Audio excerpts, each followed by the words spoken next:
Olá, amigos da Band, tudo bem? Vamos falar sobre o princípio do negociado sobre o legislado, artigo 611-A da CLT, que foi introduzido pela Reforma Trabalhista. A Reforma Trabalhista, você sabe, é a Lei 13.467 de 2017, que foi aprovado lá em 14 de julho de 2017 e começou a valer no dia 11 de novembro do mesmo ano. Desde 11 de novembro de 2017, nós temos em vigor a Reforma Trabalhista.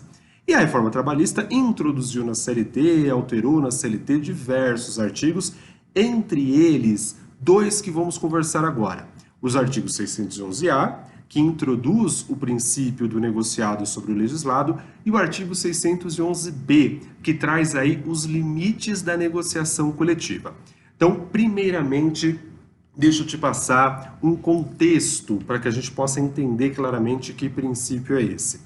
Você sabe que, normalmente, quem trabalha com direito do trabalho, quem trabalha com RH, com departamento pessoal, sabe que, normalmente, antes da reforma trabalhista, nós sempre tivemos em mente que, quando sai a convenção coletiva, nós olhamos a convenção coletiva e, na grande maioria das vezes, nós tínhamos um acréscimo de direito.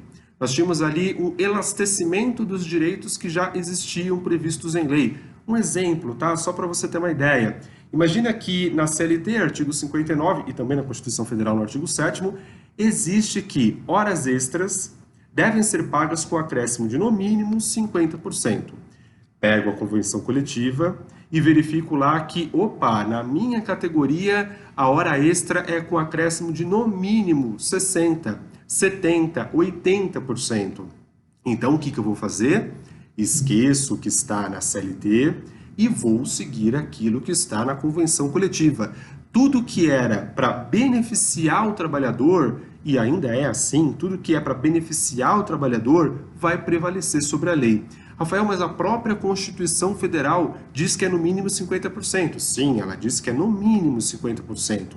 Mas o próprio caput, a cabeça, ali, o cabeçalho do artigo 7º, diz que esses são os direitos mínimos, mas podem ser acrescidos outros direitos através de negociação ou através de outras leis, e aí é onde advém aquele princípio que eu comento muito em aula, que é o princípio da norma mais benéfica.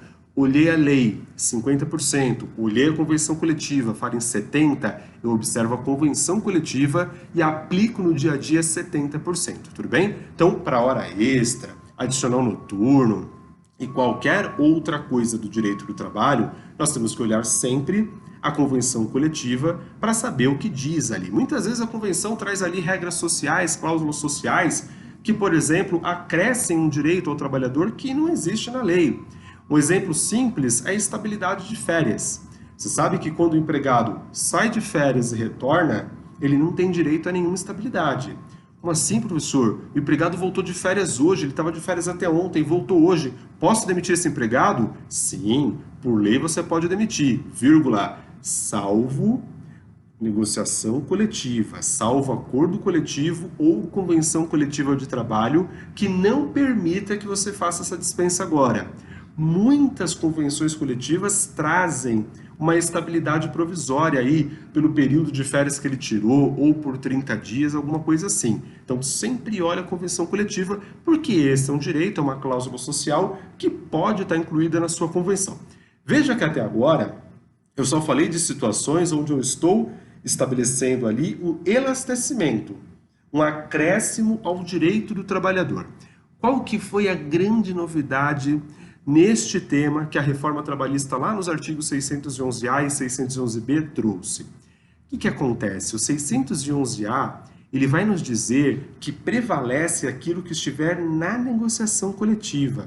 Acompanha comigo o texto do caput. Sabe o que é caput, né? Caput é o cabeçalho do artigo, a cabeça do artigo, aquela primeira parte do artigo. Então acompanha comigo o caput do artigo 611-A da CLT. Artigo 611-A da CLT. A convenção coletiva e o acordo coletivo de trabalho têm prevalência sobre a lei quando, entre outros, dispuserem sobre. E aí ele traz uma relação de incisos onde o acordo coletivo e a negociação coletiva prevalecem sobre a lei. Qualquer coisa aqui dentro que for negociado prevalecerá sobre a lei. Mas atenção nesta frasezinha, olha, entre outros. Isso quer dizer o quê? Que este rol que você está visualizando é um rol meramente ilustrativo, exemplificativo, porque é isso entre outras coisas, tudo bem? Então, são esses direitos entre outros direitos. Logo, isto é um rol exemplificativo. Eu posso negociar qualquer coisa que vai ter prevalência sobre a lei. Aí você fala assim, Rafael, qualquer coisa, não existe um limite? Existe, gente. Qualquer coisa, mas existe um limite. Entre outros, mas existe um limite. Qual é o limite? O artigo 611b vai nos trazer quais são as hipóteses que não podem ser negociadas através de acordo coletivo ou convenção coletiva de trabalho. Então, eu costumo dizer em aula, e te digo agora, enfatizo, presta bastante atenção no que eu vou dizer agora, você tem que olhar em dois lugares para saber o que não prevalece. O que não prevalece é o que for negociado em convenção. Quais os lugares que você vai olhar? O artigo 611b, que eu vou te mostrar agora, e a Constituição Federal. Tudo que estiver na Constituição Federal e no artigo 611b da CLT não podem ser negociados por norma coletiva. Se forem negociados por norma coletiva, só podem ser negociados para elastecer direito, nunca para suprimir, nunca para diminuir direito. Tudo bem aqui? Legal? Não sei se fui claro o suficiente, por isso vou repetir. Tudo que estiver no artigo 611b da CLT e na Constituição Federal não podem ser negociados, como nós falamos no direito, impégios, ou seja, para prejudicar.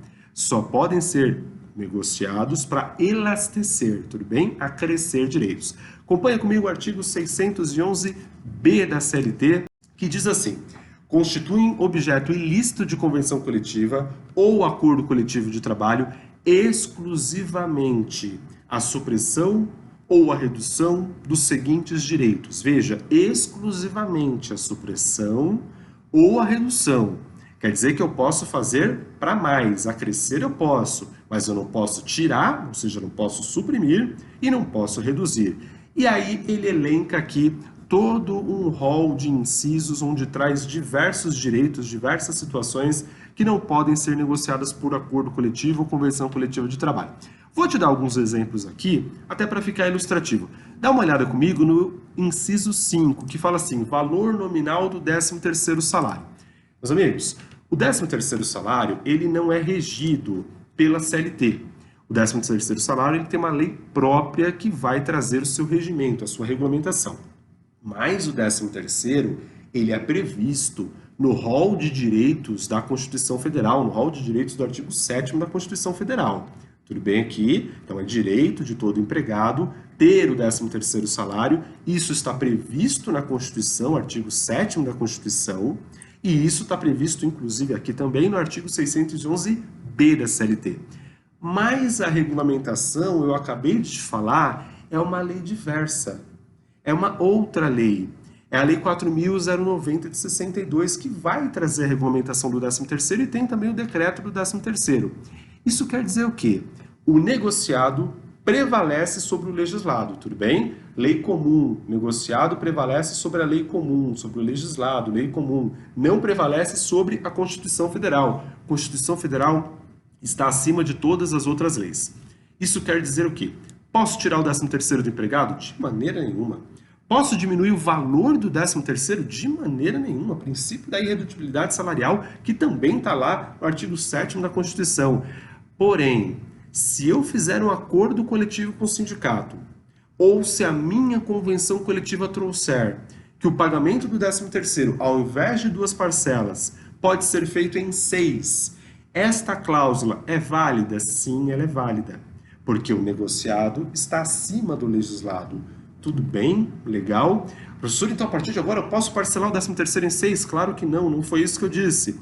O que eu disse é que se estiver em acordo coletivo de trabalho ou convenção coletiva de trabalho, portanto autorizado pelo sindicato, seja através de acordo coletivo ou convenção coletiva de trabalho, você poderá seguir este parcelamento diferente, já que o parcelamento em até 2 vezes não está nem na Constituição, nem no artigo 611b da CLT. Deixa eu te dar um outro exemplo. Dá uma olhada comigo no inciso 8, salário e família. Amigos, salário família não pode ser negociado através de convenção coletiva, através de acordo coletivo. Então, não vai acontecer, tá? Mas se de repente peguei a convenção coletiva desse ano, tá lá dizendo que os empregados da minha empresa têm direito a metade do salário família, não pode, não haverá essa possibilidade. O salário família não pode ser negociado através de acordo coletivo ou convenção coletiva de trabalho. Outra coisa, dá uma olhada comigo em outro exemplo. Olha lá o inciso 11, número de dias devidos, número de dias de férias devidas ao empregado. Claro, aqui em nenhum momento o artigo 611b está dizendo que todo empregado tem direito a 30 dias. Por que não está dizendo que tem direito a 30 dias? Porque a CLT tem um artigo 130 da CLT, que vai dizer que conforme o número de faltas do empregado dentro do período aquisitivo, ele vai perdendo dias de férias. Então, se ele tem lá até 5 faltas, ele permanece com 30 dias. De 6 a 14 faltas, ele cai para 24 dias. De 15 a 23 faltas, ele cai para 18 dias. E assim sucessivamente. Dá uma olhada depois, artigo 130 da CLT.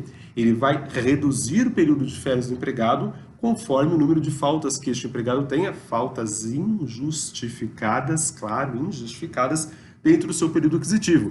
Por isso que o artigo 611b, ele não fala em 30, ele fala em número de dias de férias devidas ao empregado. Olho quantas faltas este empregado tem no período aquisitivo, vejo no artigo 130 da CLT qual é o direito de férias dele e é aquele direito que é devido. Não pode a convenção coletiva dizer que é menos do que aquele número que ele tem direito, tudo bem? Não pode a convenção coletiva suprimir e nem diminuir os direitos que estão no rol do artigo 611b. Tudo bem? O professor, poderia aumentar? A convenção coletiva poderia dizer que o empregado tem direito a 40 dias de férias? Poderia. Aumentar, como eu falei, né, sempre pode trazer um acréscimo, trazer um elastecimento ao direito. Mas nestes exemplos do artigo 611b, dá uma lida, leitura obrigatória para quem trabalha na área. E em todos os direitos que estão previstos na Constituição Federal, não podem, nem nos do 611b, nem da Constituição Federal, não pode ter negociação coletiva que negocie retirando ou diminuindo esses direitos. Deixa eu fazer um outro esclarecimento também, porque eu falo bastante aqui de acordo coletivo ou convenção coletiva. Acordo coletivo, você sabe, é quando a empresa faz uma negociação direto com o sindicato dos trabalhadores. Pode ser uma empresa, 2 empresas, 3 empresas, mas elas, no âmbito empresa, fazem uma negociação com o sindicato dos trabalhadores.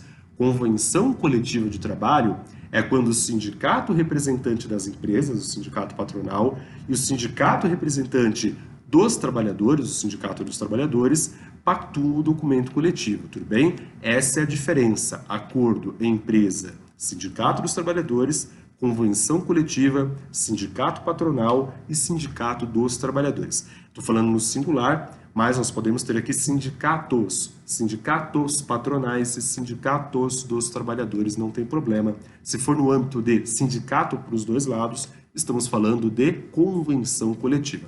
Tudo bem? Esse assunto e muitos outros, mas muitos outros assuntos do direito do trabalho e da legislação trabalhista, nós tratamos no curso de formação em analista de DP. Formação em analista de DP que nós temos tanto em turmas presenciais, tem turma agora no mês de fevereiro, tem turma no mês de março, tem turma no mês de maio, tem turma no mês de junho, como nós também temos turmas online. Então dá uma olhada aí para você fazer em qualquer lugar onde você esteja, no seu horário, temos também turmas online, legal? Acesse o site da Avante RH, avanterh.net, dá uma olhada no conteúdo programático, porque ele é, de fato, o melhor e mais completo curso de departamento pessoal do Brasil. Te vejo nas próximas aulas, até mais, tchau, tchau.